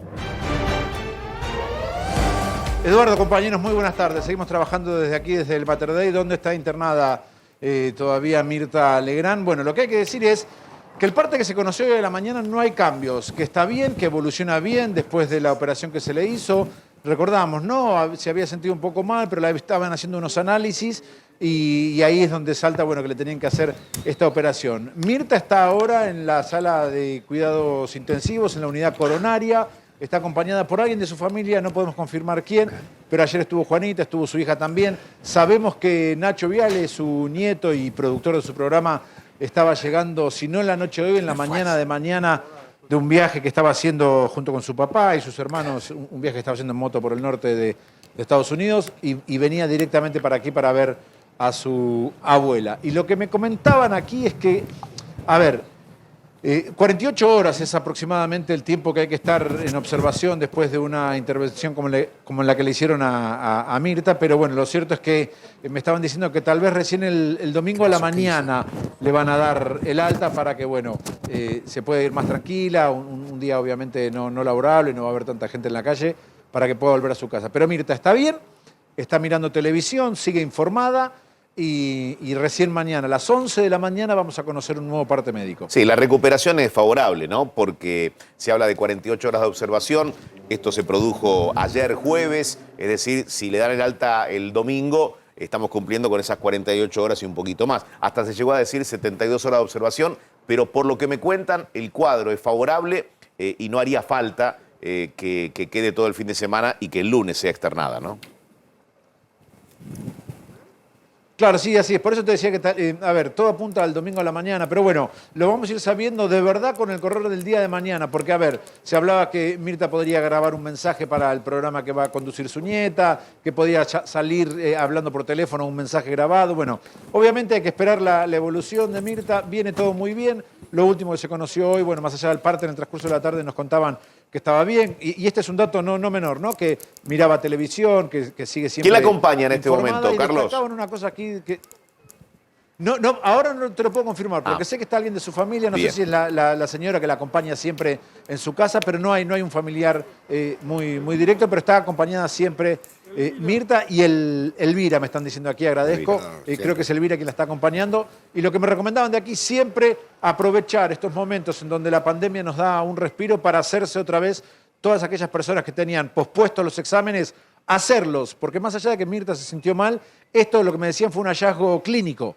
Al hacerle los estudios que se hace habitualmente, el hallazgo clínico le da que tenía este problema coronario y por eso fue operada. Sí, hay que decir que Mirta estuvo muy atenta. Yo creo que es un ejemplo porque cuando estás atento y advertís una señal, bueno, y si actúas rápido, puedes evitar algo que se puede transformar en algo más grave. Así que, Carlos, cualquier novedad desde allí nos llamás. Gracias. Dale, cómo no, Edu, hasta luego. Hasta luego, Carlos. Gracias. Carlos, simplemente, ¿cómo te impactó el tema? ¿De Mirta? Sí, sí. Bueno, tenemos una relación de mucho cariño, por lo tanto, apenas me enteré, como cualquier persona, lo que hice fue... ¿Hablaste con alguien cercano a él? De la familia, para interiorizarme, y realmente no tuve más novedades que las que ustedes tienen, porque no hubo otra cosa. Vamos a lo que anticipé. Hay una noticia para los que realmente se deleitan con el teatro, que concurren, que les gusta, y también con el sector empresarial. ¿Por qué no la describís, Carlos? Es muy simple, hace un rato nomás salió el decreto aquí en Ciudad de Buenos Aires, creciendo a la habitualidad de capacidad de salas, o sea, las butacas, sin tener otro aforo más que el 100% posible, como era hasta marzo del 2020, cosa que la semana pasada habíamos leído que se habilitaba para que cada jurisdicción lo decida. Ciudad de Buenos Aires lo decidió hoy y obviamente va a ir repercutiendo en las otras jurisdicciones, en las otras provincias argentinas, a medida que cada gobernación lo vaya tomando. Es importante para nuestra comunidad, obviamente, porque tiene que ver directa, digamos, el aforo, que tanto se habla del aforo. ¿Qué es el aforo? ¿Qué es el aforo? ¿Qué es el aforo? No es... es una coordenada más dentro de la seguridad, una más, es un decálogo en realidad, pero ese punto del cual se habla tanto incluso para el público y en el mundo, es porque es lo que permite o no la mayor producción de espectáculos. O sea, el aforo es el tope de espectadores que puede recibir un estadio, un teatro independiente, un espacio. Y entonces la mayor cantidad de propuestas, de contratos de trabajo, de proyectos de más envergadura, tienen más costo. Al tener una limitación de butacas, no se puede. ¿Hoy necesitas de un aforo del 100% para que sea rentable el teatro? Digo, para no cambiar la plata, como se dice habitualmente. Aclaremos que el aforo del 100% histórico en el mundo, antes de esta pandemia, no quiere decir que la gente ocupe todas las butacas. Claro. O sea, en el mundo hay fracasos permanentemente, incluso en las épocas de bonanza. El tema es que te quitan la expectativa de poder hacer un éxito cuando no tenés el aforo. No sé si queda claro. Sí, cuando el tope baja. Imagínense que Hollywood con sus películas, Broadway con sus teatros, o cualquier comunidad, también la de Argentina, nunca trabajamos más del 50-60% real de global de butacas que se ofrecen. Pero para vender el 50 o el 60 necesitas tener el 100. Si vos le ponés como tope el 30 o el 50, imagínate que los fracasos van a seguir siendo fracasos y los éxitos van a tener un techo que impide producirlos. Ya, me reía mientras te escuchaba, porque claro, lo de aforo en realidad es ahí por su génesis de la palabra griega y demás. Ahora, el aforo también se hizo común, obviamente, con otro sentido, en el restaurante, en varios, viste por supuesto, se popularizó el término. Se popularizó. Me acuerdo el que término. en marzo había gente, en marzo del 2020, que preguntaba, ¿pero de qué hablan? ¿Qué es el aforo? ¿Vos no lo sabías? No, nosotros sí. Pero cuando, por ejemplo, los medios empezaron a hablar de aforo, se publicaba aforo, había gente que nunca había tenido contacto con ese término. como a todos nos pasa en profesiones que no profesamos, valga la redundancia. Y entonces, en este caso, digo, es una coordenada importante que no significa que se haya terminado el problema y que no significa que no tengamos que seguir viendo las otras coordenadas, desde el alcohol en gel, la toma de temperatura, no utilización de joles, la ventilación cruzada y permanente, el uso de barbijo mientras va la función permanentemente, el escalonado ingreso y egreso de las salas. O sea, no es solamente el aforo. El aforo es importante. Carlos, te hago dos. Si ves que enseguida la gente va a perder el miedo y se va a abrazar a la posibilidad de poder llenar la sala, ¿y qué impacto económico le ves en función de todo lo que mueve la industria del teatro en términos de empleos y demás? En los es decir, 8 lo que meses, va más allá del seguro, impacto para en el los productor. 8 meses que estuvo cerrada la actividad entre marzo y noviembre, trabajamos muchos por el tema de armar armar protocolos que sean bien cumplibles, y desde noviembre realmente podemos decir que el éxito sanitario en las salas de espectáculos estuvo dado porque se están cumpliendo. Ahora, recuperar la confianza en el público es lo más complicado. Lo dijimos desde el primer día. Hay un sector que a medida que va acercándose a las salas, va tomando confianza, va viendo que puede volver. Y que no. Y entonces se va sumando más gente, obviamente.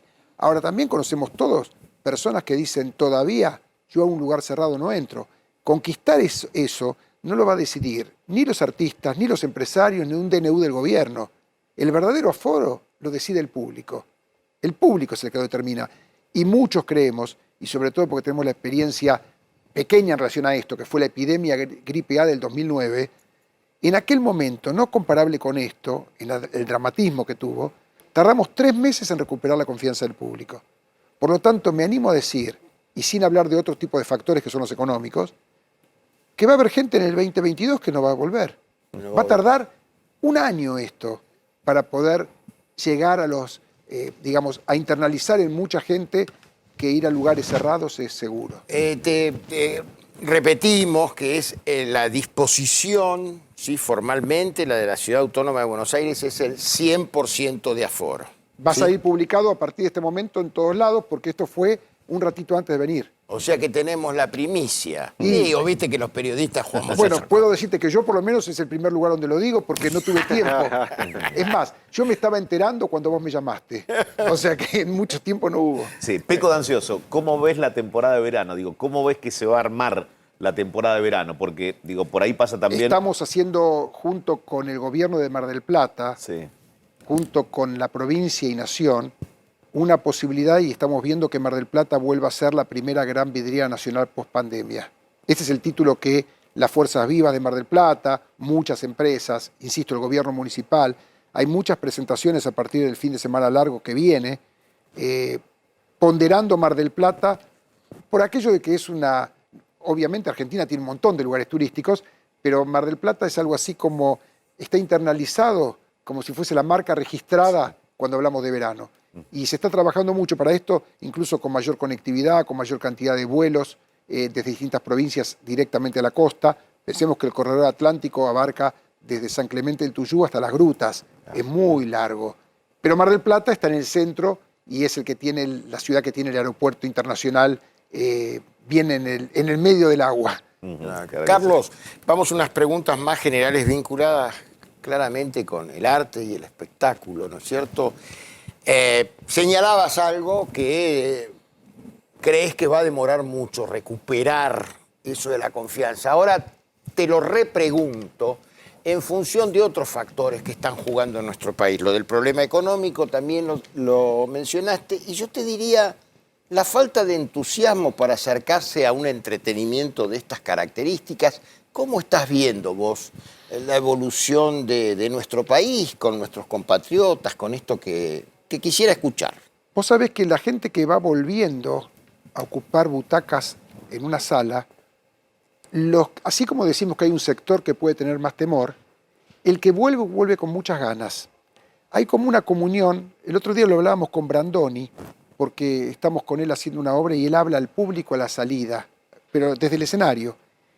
Y diría que es tan emocionante eso como la obra, porque está pasando en varios escenarios donde los artistas hablan con el público Y hay Es como un una- diálogo, no es un guión ahí. No, es espontáneo. Es un diálogo fuera, total. La conversación, total. digamos. Es un monologuito que se inventó. Es un bonus track. Sí, es un ¿no? bonus track. Un bonus track espontáneo que lo va cambiando cada noche. No es la obra de Carlos Gorostiza que termina de hacer en ese momento.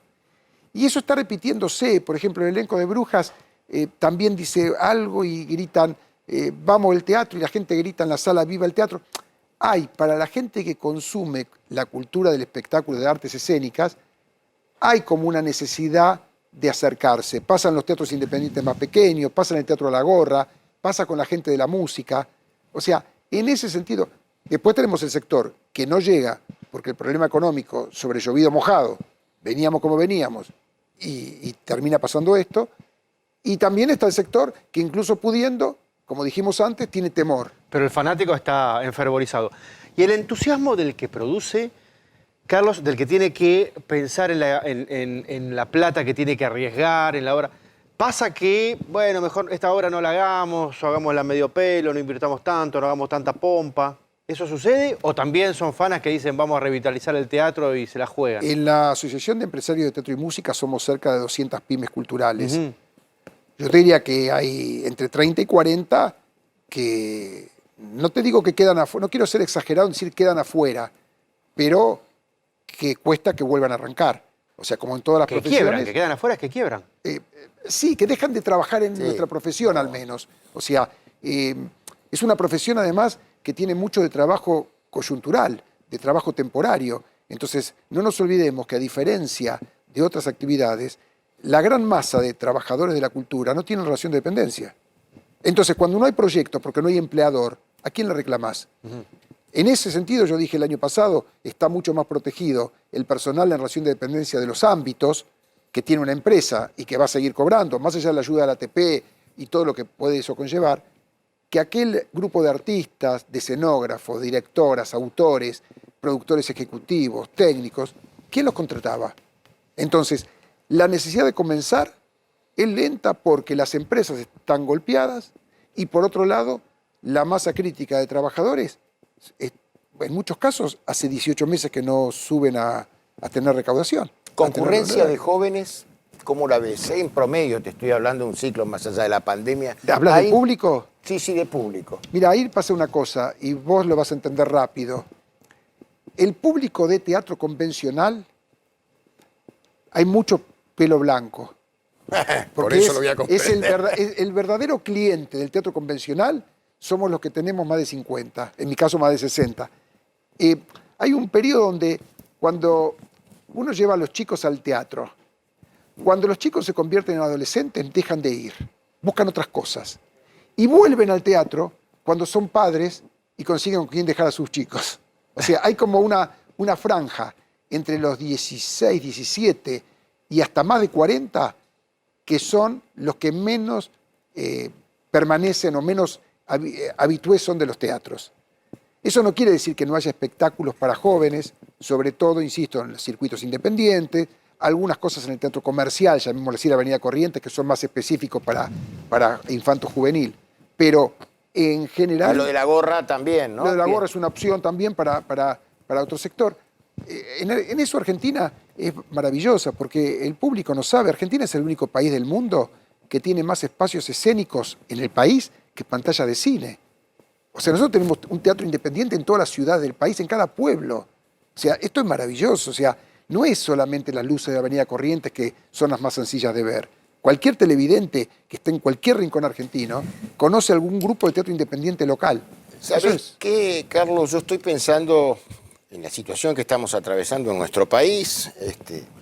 No vamos, es ocioso repetirlo, pero ¿cómo se podría hacer para entusiasmar a sectores juveniles? Porque el teatro es una enseñanza desde el principio de los siglos, ¿no? ¿Qué se podría hacer para entusiasmar más? Porque evidentemente hay cosas competitivas que son de buena calidad y qué sé yo, pero hay mucho barderío, cosa burda, ¿me entendés? Sí. Digo, ¿cómo trabajás con el gusto de los...? Fíjate vos que... No sé, te estoy por ahí preguntando una barbaridad, ¿no? Recién te hablé de la Asociación de Empresarios de Teatro y Música, ADET se llama, y hay, por ejemplo, no ahora en pandemia, pero hay, por ejemplo, un convenio con el Ministerio de educación desde hace rato, donde por una entrada simbólica, pero simbólica es para pagar el colectivo, ingresan los chicos de la secundaria que eligen ver un espectáculo en forma gratuita, por ejemplo. Nosotros ahora salimos el 12 de octubre, otra primicia, el 12 de octubre frente al Obelisco, volvemos a hacer la campaña Vení al Teatro, que alguna vez habrán escuchado o visto que se forman largas colas en frente al puesto de tickets que está allí, frente al Obelisco, y lo salimos a hacer... En una de las diagonales. En la diagonal ¿no? norte. Claro. El año pasado no pudimos hacerlo por la pandemia, teatro cerrado, pero ahora la semana del 12 de octubre, salimos permanentemente donde vos vas a pagar 100 pesos, y con eso te vas a llevar un voucher para ir a cualquier espectáculo del circuito también comercial, donde vas a tener una campaña con descuentos del 50 al 90%. ¿Para qué hacemos todas esas cosas? No son sustentables económicamente. Es para crear el hábito. Para recomponer la relación. Coincidiendo con lo que está diciendo Carlos, lo que más tenemos que nosotros intentar es buscar por todas las vías de hacer amigable la salida del público a nuestros lugares. Y esto es una tarea que va a la par de los espectáculos. Carlos, la salida del público de la casa en general, porque el teatro ya no compite con el cine, compite contra Netflix, contra el fútbol en el sillón de la casa. Por supuesto. Y hay teatro por tipo pero de Netflix, cualquier manera, teatral, pero de teatro. cualquier manera les digo una cosa que quedó bien claro, y más en la pandemia. Lo digital compite fundamentalmente con lo tecnológico. El cine está más jorobado que el teatro. El teatro sigue siendo ¿sí? para muchos el hecho vivo y artesanal. Insustituible. O sea, Porque está ese contacto porque si que no es es teatro, virtual, porque no es teatro. casi cuerpo a cuerpo. El teatro o es, mirada por a mirada. definición, en vivo, en directo, con el artista delante tuyo. Es arte. O sea, el respiran streaming juntos. fue para la emergencia. Pero- Eso queda claro, y digamos. existía antes también. ¿Sabés quién hacía streaming? En el año 63, Darío Vítor y Teatro por el Teatro. En lugar de verlo en el televisor, en el teléfono lo veíamos en televisión. O sea, ya existía. Es más rimbombante la palabra streaming. Pero en realidad, ¿qué hacía Vítori? Hacía teatro por televisión, Sí, teatro porque en la era- pantalla. Bueno, Claro. O sea, lo que pasa es que la pandemia exigió más. Pero apenas llegó el vivo, fíjense cómo fue desapareciendo, porque, insisto, el hecho artesanal que tiene el teatro, la música lo mismo, no es lo mismo. Bueno, ¿qué les pasa a la gente con el fútbol? Si no verían todos el fútbol, ¿por qué la gente quiere ir a la cancha? Sí, y todos Ve- estaban esperando esta Pueden fecha. escuchar con la radio. En mi época se escuchaba por la transistor y se veía el partido. Ahora Por eso digo que Nueva York volvió, está volviendo Londres, volvió España, que es la que menos cerró en todo este tiempo, volvió México, y el comportamiento del público es igual en todo el mundo. Nosotros hablamos todos los días, desde que marzo del 2020 con la pandemia, al menos con esas 4 plazas.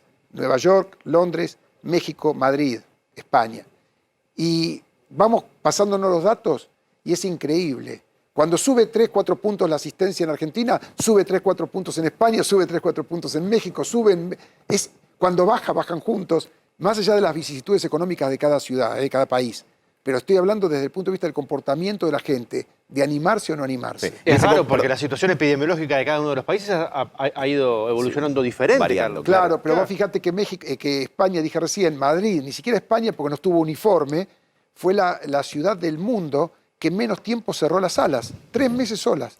Fue un caso contra Nueva York, que la cerró en marzo y las abrió la semana pasada con la entrega de los premios Tony. Carlos, tiraste 2 primicias, nos tirás otro título. ¿A quién vas a votar? No, sí, pero sí no se sabe todavía qué se vota. Mirá, ¿sabés qué me hace acordar esto? Cuando dicen, ¿cómo fue el espectáculo? Y todavía no habían ensayado en el teatro. O sea, Primero ensayá y después debutá. Y después Decime la verdad, ¿ya lo tenés decidido? No, muy. Muy Y además te voy a decir una cosa. sos voy de los que aprendiendo- enriedan a los encuestadores Claro, que sí. te tienen que poner Claro, en la pero- casa. Después Sí, critican a las encuestas y se voy a ponen decir- imposibles así. Colabora un poquito. Claro, Te voy a decir una a favor cosa o en además, contra, aunque te sea. voy a decir Carlos. una cosa. Voy aprendiendo de viejo, a medida que pasa el tiempo, que cuanto menos lo decís es mejor. Porque ahora cuando terminás este programa, salís y en Twitter tenés la mitad que te putea de un lado y la otra mitad del otro. Y vos decís, bueno, voy correcto porque me putean de los ¿Qué dos lados. pensás de esa dicotomía que estás, más allá de, en general, ¿no? Es como que hemos adquirido la necesidad de germinar la dicotomía. Ya sé que la historia y nuestra historia del país siempre ha habido peronismo, antiperonismo, esto, lo otro, pero ahora está como exacerbado, como muy apasionado y hasta te diría fanático, ¿no? Carlos, cuando en la entrega de premios Martín Fierro, no sé si fue en el 2012 o 2013, subió la nata e instauró la palabra la grieta. La grieta. Pensemos que fue a partir de una entrega de premios Sí, señor. que se popularizó el término. Algunos creemos, yo se lo dije a Luis Novarecio en un programa, es más, él siempre me da el copyright, porque fue inmediatamente, y yo le hablé del negocio de la grieta. Yo creo que mientras se haga, que muchos hacen negocios, no me importa si hablamos de políticos, si hablamos de comunicadores, si hablamos de artistas, lo que quieras. ¿En qué sentido negocio? Me interesa muchísimo lo que estás diciendo. Creo- Se repite, pero a veces se repite sin saberlo. Por eso Creo te que pido está que muy me lo claro, expliques. creo que está muy claro. Aquel que tiene, y fíjate, quiero aprovechar, ustedes son periodistas, aprovecho que estoy en un medio como este. Sí, todavía dicen Aquel- que no murió esta profesión. Andá a aquel saber. que tiene el discurso más exacerbado y más dirigido a lo que quiere escuchar el cliente, le va mejor que aquel que quiere razonar mirando el todo. Fíjense ustedes, en la profesión de ustedes, quienes crecieron en contrataciones, en horarios de transmisión y todo, y quienes no. Es un ejemplo claro y concreto. O sea, el negocio de la grieta... O sea, lo hace- garpa al extremo, lo ha- más que la en moderación. lamentablemente, si uno mira los resultados, yo soy empresario, miro los resultados, miro el borderó. El borderó en esto está bien claro. Cada vez, lamentablemente, hay menos lectores, menos televidentes, menos oyentes y hay más clientes. Y al cliente, ¿qué dice la frase? Hay que darle la razón. Y como hay que darle la razón, hay que convencerlo de lo que ya está convencido. No te hago ninguna otra pregunta porque quiero quedarme con esta reflexión tuya.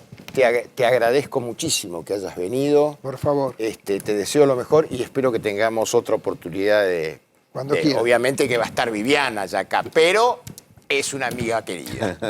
Suerte, gracias por la invitación. Gracias a vos, Carlos. Bien, nosotros continuamos, señor Bataglia, Sí. tenemos Sí, algún adelantamos que en tape. instante estará Sandra Pita con nosotros, Sí, eso sí, candidata pero a tenemos, diputada. hay un Vamos tape de conflictividad que de un gremio bastante desconocido. Sí, y no tanto el de los lecheros, pero un reclamo que no tenía que ver solamente con el aspecto salarial, que siempre es como lo que moviliza, ¿no?, a cada una de las facciones de distintos gremios. En este caso, facciones enfrentadas en el gremio de los lecheros. Era de un operativo policial, se sabía desde temprano, desde la mañana, que podía haber algún tipo de enfrentamientos. Hubo gases lacrimógenos, hubo piedras, palos, de todo. Mirá lo que pasó. Aquí está la lista disidente que quiere presentarse a elecciones. ¿Qué fue lo que pasó? El oficialismo no le quiere dar los padrones.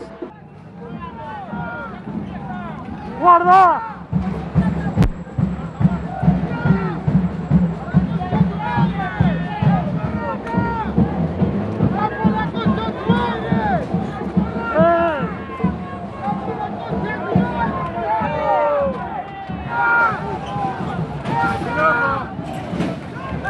Están avanzando, cuidado, cuidado porque van a avanzar detrás de las motos, cara a cara a los manifestantes con el primer grupo de infantería de la policía de la ciudad.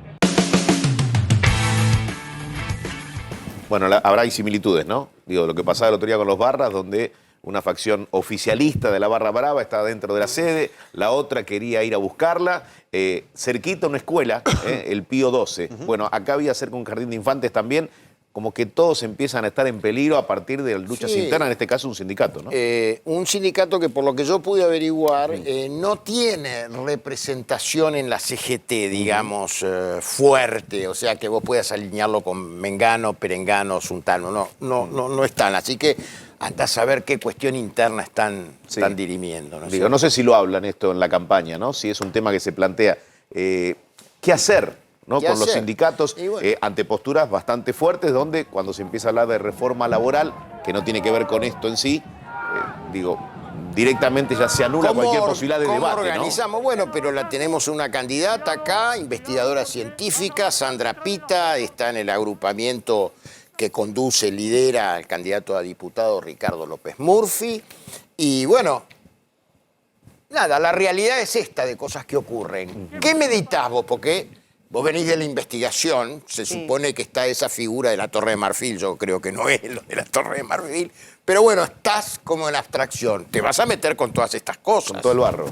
Bueno, yo fui delegada gremial 6 años. Allá en CONICET. Sí, sí, yo fui delegada gremial y sin ser peronista, respeto mucho el peronismo y todos los que estaban en el gremio lo eran. Son pares. O sea, Claro. quienes están de un lado y del otro del gremio de los lecheros son pares. ¿Te sentís par de ellos también? Bueno, yo creo que, a ver, la acción sindical en el mundo es necesaria, es algo virtuoso. Lo que ocurre es que acá tenemos sindicatos con dirigentes que se eternizan, con dirigentes que, con una sociedad donde hay mucho trabajo en negro, o sea, que no está representada por estos sindicatos, sindicalistas que se alejan bastante de la realidad. Yo reitero, no soy peronista, pero trabajé conviví. con Lo que muchos. pasa que yo digo a veces, Sandra, en la realidad también del mundo, Estados Unidos de América, que ahí, bueno, hay ciertas respuestas. Jimmy Hoffa fue décadas y décadas, ¿no? Y está lo de Hoffa con la mafia, digo... Sí, en otros países también hay eso, pero por ejemplo, en la vida académica hay muchos unions, ¿no? Sindicatos, docentes, que operan bien, que no hacen este tipo de escándalos, que manejan más bien la parte de salarios, de convenios colectivos, que tienen otro cariz, ¿no? Al que tienen acá, que no... Esto es una acción directa, obviamente. Claro. Es decir, la actividad gremial para mí es virtuosa siempre y cuando esté encarada correctamente. Sandra, desde Argentina es difícil ver que pueda haber otro tipo de sindicalista, ¿no? Bueno, o de sindicalismo, o de prácticas en torno al sindicalismo.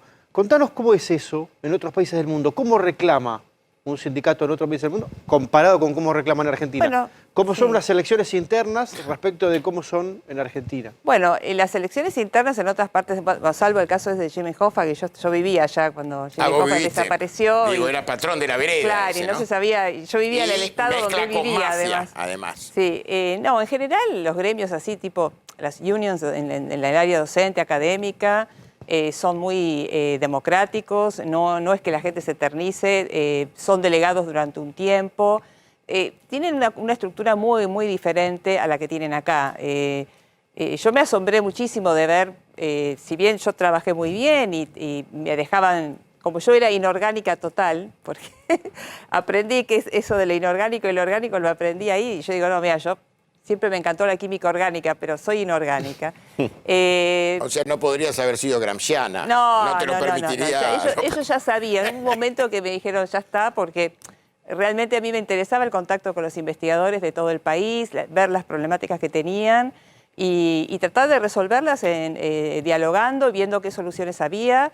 Hay muchos investigadores que no conocían todos sus derechos, otros que tenían problemas que se podían solucionar. Yo creo que el gremio, los sindicatos están para eso, la violencia, el eternizarse en el poder, ahora, Sandra, la falta de democracia ¿Cortan una interna, calle, Sandra? No. Perdón, ¿cortan una calle? No. ¿Cómo? ¿Cortan una calle cuando tienen que No, protestar? en general hubo épocas y hay situaciones donde se corta y que incluso hay que uno no puede pasar de picket line, ¿no? Es decir, está como prohibido pasar de picket line. Pero en general las cosas se resuelven con mucha menos violencia y con más amabilidad y según el rubro también. Sandra, ¿y hay hablando puntos de academia. contacto entre dirigentes sindicales que se eternizan y la política que tiene siempre los mismos candidatos? Porque digo, formás parte de una fuerza que se ha transformado en alternativa, ¿no? Y que pelea con otros espacios. Exactamente. Digo, ¿qué lectura haces de este momento? Falta todavía mucho para las elecciones del 14. A mí me parece que ese es un momento donde hay muchos outsiders, si se quiere. Hay mucha gente que está por fuera y que se empezó a involucrar en política justamente porque estamos un poco cansados de algunas figuras eternas. Que yo no soy antipolítica, así me parece que yo una vez escuché a Sanguinetti, el presidente de Uruguay, decir que la política se tenía que valorar. La persona que tenía trayectoria en política se debe valorar, porque eso es un activo muy importante. Clase política ejemplar, la de Uruguay, política de digamos, la buena. desde Mujica, Sanguinetti, Claro. en fin, Ferreira Lunate. Entonces yo eso lo valoro. Ahora, también hay que valorar a aquellas personas que vienen de fuera de los ámbitos políticos y que se involucran por un tiempo, ¿no? Por un tiempo determinado o por un tiempo más corto, más largo, porque esas personas, es como en la vida académica, el becario a veces es el que trae la idea que a nadie se le ocurrió. Quería ir a eso, en el pensamiento político, vos ya sos política ahora, Lo Sí. fuiste siempre, porque si era delegada gremial estabas en Claro. contacto. El ¿Qué me pensamiento- podés decir en forma sencilla sobre la ausencia del pensamiento político? No te digo de los liderazgos, del pensamiento político en la Argentina. Si vos seguís una campaña, ves los recursos en general a los lugares comunes, a las cosas ya escuchadas. Hay que vincular la educación con la producción. ¿Sabés? Yo soy más grande que vos. ¿Sabés las veces que lo vengo escuchando? Bueno, yo soy mucho más chica. No, ya sé que sos mucho más No, chica, ya sé. Pero no, en eso estoy totalmente de acuerdo. Es algo que a mí me abruma cuando escucho la ciencia es el motor del desarrollo. Pará, porque si no si vos no Explicáselo, tenés por un favor, a la sistema gente. económico apropiado que te impulse eso, la ciencia va a ser una ciencia de papers y nada más. Y sí, vamos a Y el tener... refrito del refrito por ahí a veces. Por supuesto, porque todo el mundo ataca a las humanidades, pero vamos a ver que las exactas y las duras también tienen Ah, sus sí, ahí cositas, ¿no? también, porque yo que vengo de las humanidades siempre Bueno, escuché hay eso. refritos, bueno, hay mucha gente que trabaja Por seriamente y supuesto. que tiene una excelente producción y hay mucho vínculo con el exterior y realmente, pero con los recursos que nosotros tenemos es muy difícil salir adelante en ciencia. Acá lo que se necesita, por eso yo, cuando me convocó Ricardo, lo hablamos, ya lo habíamos hablado antes en una reunión que habíamos tenido en el 2019, acá la ciencia por sí sola no va a ser el motor de ningún desarrollo. O sea, si la ciencia no se combina con reformas en lo laboral, reformas impositivas, reformas en lo económico, ahí sí se le va a dar impulso. Alcanza con ver lo que hizo Israel. ¿Cómo convirtió a la ciencia o cómo se convirtió en una nación de startups? Bueno, porque no dejó de lado la economía. Acá no es economía o ciencia, es economía y ciencia, economía y vida, ¿no? Y pensamiento, creo también, ¿no? El tema es ese, porque también hay una suerte de idealización sobre lo técnico, vamos a decirlo. Claro, exactamente. Y no, porque sería muy sencillo el mundo, para decir lo que se entienda. Digo, cargo una computadora, todos los datos y me da el mundo feliz. Y no es así, ¿no? No, inclusive muchos me han preguntado, ¿por qué no Perdóname, a lo mejor una vos vacuna, pensás una por- vacuna argentina? Digo, chicos, la idea por ahí puede estar y el desarrollo, de hecho, hay varios desarrollos. Ahora, después las fases clínicas son carísimas. Ahí tiene que venir el inversor privado. Es decir, a ocuparse de las fases clínicas para después tener una vacuna. Y todo el mundo se queda con, tenemos el conocimiento para desarrollar. Obviamente sí, tenemos gente muy capacitada para desarrollar esas primeras etapas, pero después tiene que venir el privado a tomar eso, el laboratorio privado, a desarrollarlo, y son, digamos, esfuerzos a largo plazo y son inversiones enormes que en un país con tanta inseguridad jurídica, con tanto cambio de reglas, son muy pocos los que toman ese riesgo. Entonces, el cambio tiene que ser completo, porque si no, la ciencia por sí sola no va a hacer nada. Bueno, Eduardo tiene que anunciarnos algo, tengo entendido. Sí, Si usted sí, quiere. una Permiso, recomendación, ¿eh? doctora, discúlpeme y ya volvemos con usted. Ahora le voy a hacer... A veces el vivo tiene estas cuestiones. No es que yo sea vivo, es la transmisión en vivo. Sandra, perdón, ¿puedo? Sí, meta. Sandra, ¿qué condiciones ves que debería tener el país y en cuánto tiempo se podrían desarrollar, en términos de expectativa, ¿no?, de fantasía, para que todos esos científicos que andan dando vuelta, queriendo por el mundo buscar el dinero para poder hacer concretas sus ideas, piensen en volver al país? Usted esto no lo ha escuchado nunca. Después de la pausa, me lo contesta.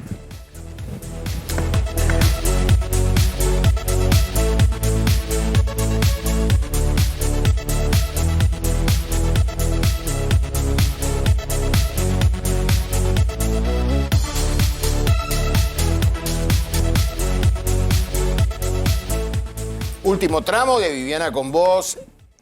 El lunes ya va a estar Viviana aquí. Jorge, le habías preguntado a la doctora algo.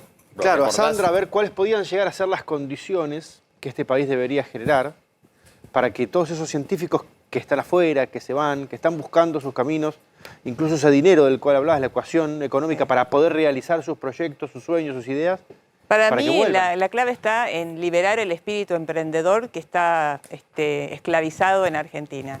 Una vez que uno libera el espíritu emprendedor, y no digo de los científicos solamente, sino de la población en general, el dinero va a venir de ahí, la inversión va a venir de ahí porque va a haber una mayor movilidad y va a haber mayor interés en invertir en proyectos de riesgo.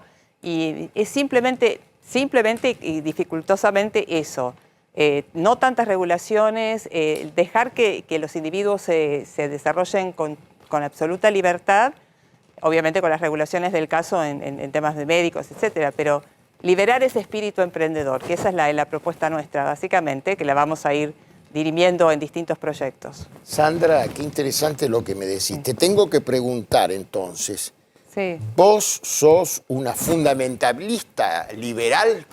Porque mirá que el liberalismo tiene etapas y tiene dificultades de sentido también, ¿no? Claro. ¿Sos liberal en lo económico? ¿Sos liberal en lo político? ¿Sos liberal...? ¿Cómo te encontraste con esto? El liberalismo, no sé si soy claro con la pregunta. Sí, digamos, a mí no me gustan mucho las etiquetas, yo no tengo el estudio específico de las distintas ramas del liberalismo, pero el liberalismo no es un árbol con un montón de ramas.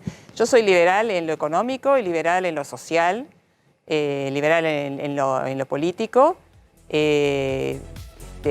pero no me gusta empezar a hacer las definiciones porque se etiqueta mucho a la gente. Yo me crié en Estados Unidos, en el noreste, que es como la fuente del liberalismo que algunos acá llaman de izquierda, ¿no? Pero para mí es el liberalismo puro.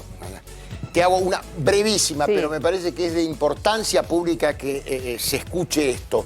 Hoy hubo, la ministra de Salud autorizó la vacunación de niños de 3 a 11 años con Sinopharm, una locura absoluta. ¿Por qué una locura? Porque no está aprobada, no está autorizada en ningún lugar y solamente hay un trabajo de fase 1-2 publicado por los chinos.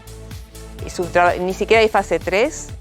No, es un absurdo y dijo que la ANMAT la había aprobado. No entiendo qué están haciendo con la ANMAT, no entiendo qué están haciendo con la salud de la gente. No entiendo. Gracias, Satrapita. Gracias ya habrá ocasiones de seguir la conversación, pero espero que hayan escuchado bien esta advertencia que hizo recién la licenciada Sandra Pita, porque es algo serio. Me parece que seguimos con la improvisación. Vamos a una pausa y enseguida nos reencontramos. Gracias por haber estado con nosotros. Gracias a ustedes.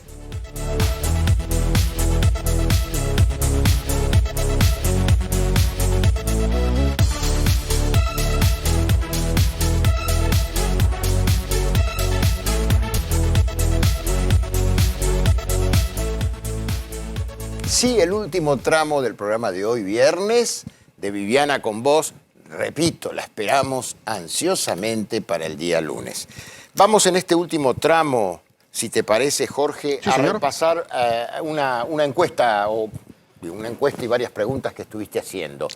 Objetivo. Dentro del último sondeo nacional que hicimos, Carlos, varias de las preguntas se las dedicamos a ver cuál fue el impacto de los cambios en el gabinete, ¿no? Amén del conflicto con Cristina. Bien, entonces, la primera pregunta es, ¿qué opina la gente de los cambios en el gabinete en términos positivos o negativos? Carlos, y mira qué interesante, porque en términos positivos el gabinete tiene 29 puntos, muy cerca del 30% nacional que sacó el Frente de Todos. ¿Okay? Cambios positivos, bien. Claro, que los cambios son positivos. Fíjate que después el 69,5 dice que los cambios son negativos y no hay casi no sabe y no contesta. Es decir, no hay gente en una zona gris. Entonces, 29%, muy cercano al 30% que sacaron, Carlos, que no tiene buena valoración de los ministros en particular, pero que cree que los cambios estos son positivos porque, como hemos charlado muchas veces en este programa, cree que ahora vienen los profesionales, ¿no? Vienen los Chichos Serna de la política, las personas que ahora pueden romper una pierna en el caso de que sea necesario. En segundo término, preguntamos, tras los cambios en el gabinete, ¿quién salió más fortalecido? ¿Quién salió más fortalecido? ¿Alberto, Cristina, los dos o ninguno? Esos datos vamos a ver. Carlos, y mirá qué interesante, ahí los estamos viendo, creo, ¿no? Sí.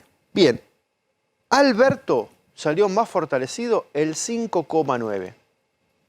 Yo abro aquí un paréntesis. Cuando Cristina le come todos los peones del gabinete y le pone todo el gabinete nuevo, Alberto sale en público y dice, che, yo estoy re contento de estos cambios porque estos son mis compañeros de trabajo anteriores y son gente en la cual confío.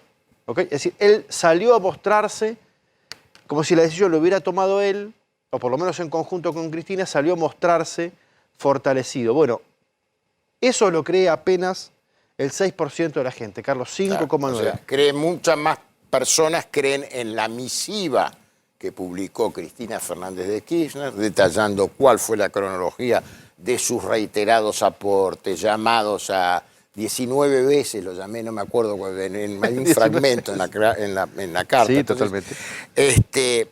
Dale, termina la tercera y después te quería hacer sobre la primera y la segunda. Entonces, Alberto, el 5,9%, Carlitos, mirá.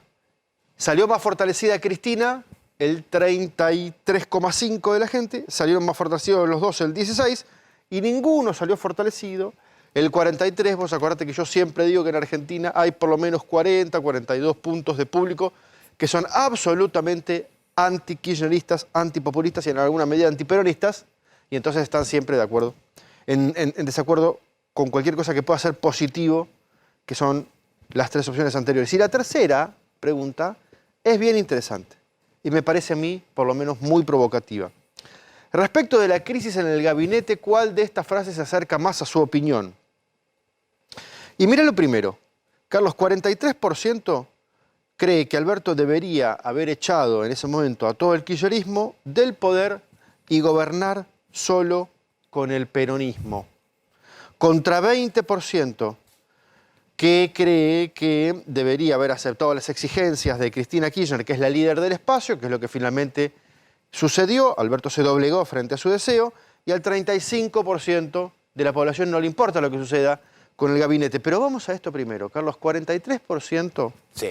Y acá te voy a preguntar por tu experiencia. 43% de la gente dice que Alberto debería haber aceptado todas las renuncias y gobernar con el PJ. De cumplimiento imposible. ¿Por qué? En la realidad política argentina, de cumplimiento imposible. ¿Pero por la política o porque al hombre no le dan por los la mezcla. cojones?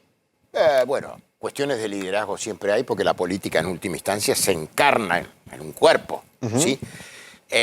Los atributos de liderazgo de Alberto son muy cambiantes, me parece que no lo tiene claro, a ver cómo lo depura, cómo lo decanta, ¿no? Es un poco lo que marcábamos ayer, de que un día se hacen anuncios para cuidar la macroeconomía y al día siguiente todo lo contrario. Ajá. Populismo, como lo llamás vos. Yo tengo mi diferencia con respecto al populismo.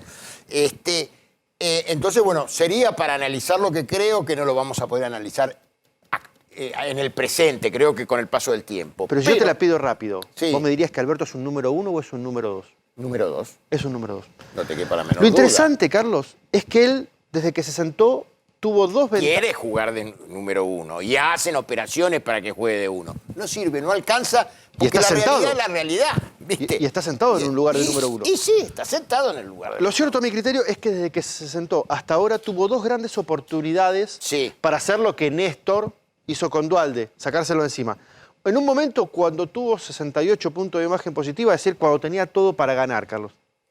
Cuando la sociedad lo estaba viendo bien a él. Fue Duhalde a Olivos a darle consejos. Fueron varios.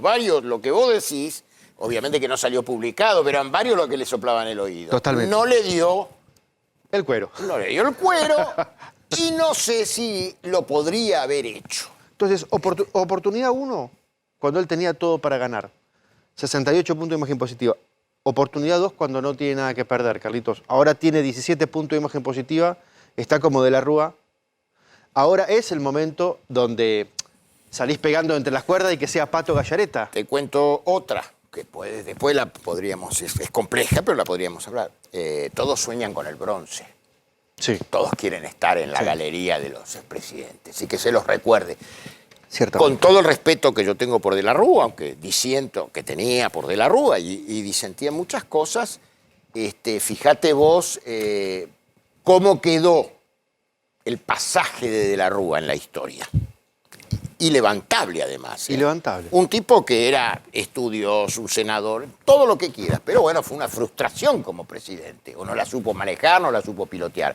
Entonces yo creo que ahí está, lo de el bronce es un factor más en lo político. Creo que es un factor más. Él no quiere pasar como un burócrata gris. Me refiero a Alberto Fernández. Pero ahora va a pasar como gris y triste, además, y poco respetado. Es un problema del señor presidente de la Nación. Bueno, en algún punto es un problema o es una circunstancia que tenemos que atravesar todos también.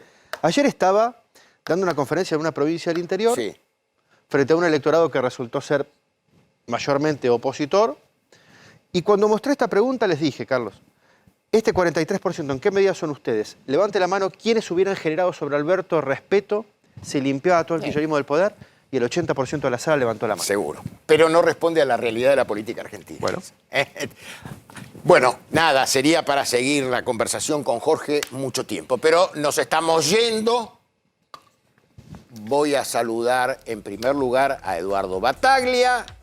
Agradezco a todos, inclusive Juan, Jorge, que me ayudaron en esta cuestión camisa de 11 varas en la que me he metido con gusto. Porque yo por Viviana hago lo que sea necesario. Ustedes lo saben, lo he dicho públicamente, la quiero mucho y la extrañamos todos. Queremos que vuelva con una marcha triunfal después de esta breve ausencia. Y sabemos que espectadores, no hay neutro para espectadores, la están esperando con mucho cariño.